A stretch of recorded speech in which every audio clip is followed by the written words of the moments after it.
Juin à Saint-Gabriel. Et tantôt, je vous donnerai d'autres suggestions de spectacles trad à voir dans la région pour la fête nationale. Il y en a une couple, il y en a plusieurs.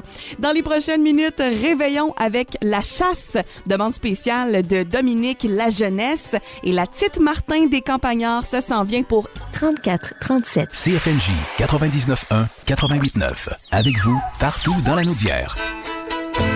Le pire scandale que le Québec vit présentement, il est en train de disparaître. Les Québécois francophones, nous sommes en train de disparaître. Parce que Trudeau il a laissé le chemin Roxham qui entrait au Québec depuis des années. Legault étant élu n'a rien fait. Puis, en fermant le chemin Roxham, Trudeau a décidé de changer la loi et inviter les gens des autres pays à venir ici au Canada par avion. Par, justement, l'aéroport Trudeau. Et nous sommes rendus au-dessus de 563 000 migrants illégaux au Québec. 563 000. Là, un rapport vient de tomber.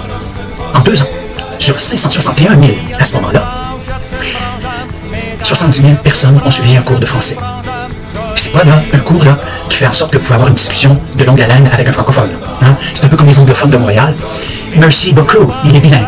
Mais le francophone du Québec, pour être bilingue, il faut qu'il parle très bien l'anglais. Voilà toute la différence depuis toujours. Là, Trudeau a décidé d'étouffer et de tuer le Québec francophone en Amérique du Nord. Que font les politiques? Qui sonne l'alarme? Le commissaire de la langue française, Benoît Dubreuil, dit dans son rapport qu'il ne peut pas répondre aux besoins de franciser tous ces gens.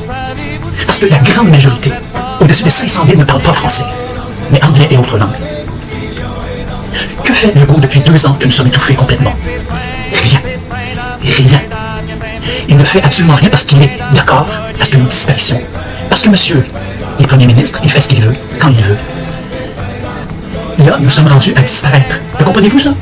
Les Québécois francophones au Québec, nous disparaissons. C'est fini. C'est terminé. La récréation, là, elle explose. Amusez-vous si vous voulez. Amusez-vous. Mais dites-vous une chose. Vos enfants, là, qui apprennent le français, là, proches, et ça deviendra un dialecte. Parce que Trudeau et Legault et sa gang là, de députés mongols qui disent pas un mot là, parce qu'ils veulent avoir leur pension, ils acceptent ça, que le Québec disparaisse en Amérique du Nord au niveau francophone. Ils l'acceptent, puisque aucun député se lève pour dire qu'ils sont en désaccord. Legault il dit je peux rien faire. Puis quand là, les journalistes lui serrent un peu de la question, oui, nous avons décidé, ça fait 2 ans qu'il a décidé. Aucune ne submerge. Si j'étais Premier ministre du Québec, je prendrais des autobus, je les remplirais de migrants illégaux parlant anglais ou toute autre langue, je les enverrai dans les autres provinces. C'est légal. C'est légal parce que tout explose ici. Les hôpitaux, les garderies. Le Legault est allé en cours pour pas que les garderies soient gratuites pour les illégaux, les migrants illégaux. La Cour lui a dit, t'as pas le droit. Le China a dit que c'est gratuit pour eux. L'aide sociale, les chambres d'hôtel pour les logis, les écoles, les hôpitaux, tout explose. Que fait le Legault pendant ce temps-là? Les batteries. Les batteries pour dire que, les autos électriques, on a besoin d'2 milliards là-dessus. On économiserait combien au Québec en mettant ces gens? C'est très humain. Les envoyer dans les autres provinces qui ne reçoivent très peu, finalement. Ici, au Canada, nous représentons les Québécois 22% des Canadiens et nous recevons 56% des migrants illégaux. Et Legault est d'accord avec ça encore aujourd'hui. Il ne fait rien. Et que fait l'opposition? Québec solidaire, avec Gabriel Nadeau-Dubois, il dit qu'il faut en rentrer encore plus. Pour être sûr d'avoir le vote de ces gens. Ce n'est que ça. La putainerie politique. Pendant ce temps-là, ceux qui travaillent, qui payent des impôts, eh bien, ils n'aident pas les gens qui ont travaillé toute leur vie ici à leur retraite. Non. Eux, ils reçoivent le minimum parce qu'on doit payer. Pour les invités de Justin Trudeau. Parce que ce sont ces invités pour qui nous payons et pour qui nous ne parlons plus notre langue francophone. C'est ça que vous voulez, les Québécois francophones? Mettez-vous là à travers la gorge. Parce que c'est ça que nous avons. C'est ça notre réalité. Ne bouge pas. Trudeau garde le silence. Même si les ministres francophones du Parti libéral du Canada gardent le silence pour leur pension, parce que c'est ma langue maternelle, mes ancêtres, qui disparaissent, et ma culture. Et pour du fric et vos pensions, vous êtes d'accord avec ça. Puis la députée libérale, là, de Sherbrooke, Marie-Claude Bibeau, là, qui vit avec un de mes frères, qu'est-ce que t'attends pour dire un mot à ton pleutre, pour lui dire que...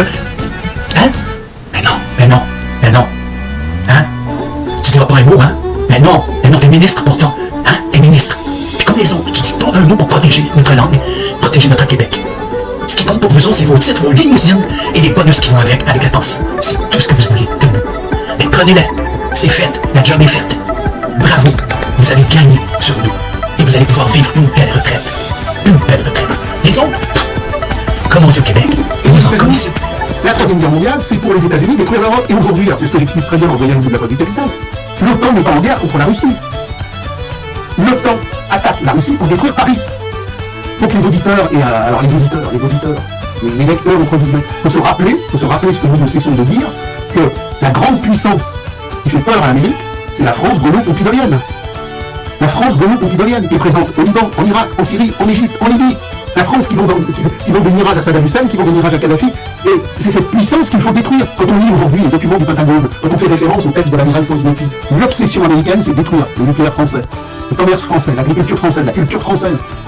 Il n'y a pas de conflit avec la Russie. Aujourd'hui, cette guerre entre les États-Unis et la Russie n'a pour seul objectif que de détruire l'économie européenne et de détruire l'économie française en repoussant la Russie. Et la Russie s'est constituée avec l'aval américain pendant la Seconde Guerre mondiale, avec du matériel militaire américain, avec du financement américain. Et si l'armée rouge débarque à Berlin en 47, en 45, sur des jeeps américaines, avec des Sherman et avec une noria de camions américains, c'est parce qu'elle est une sous-entité américaine.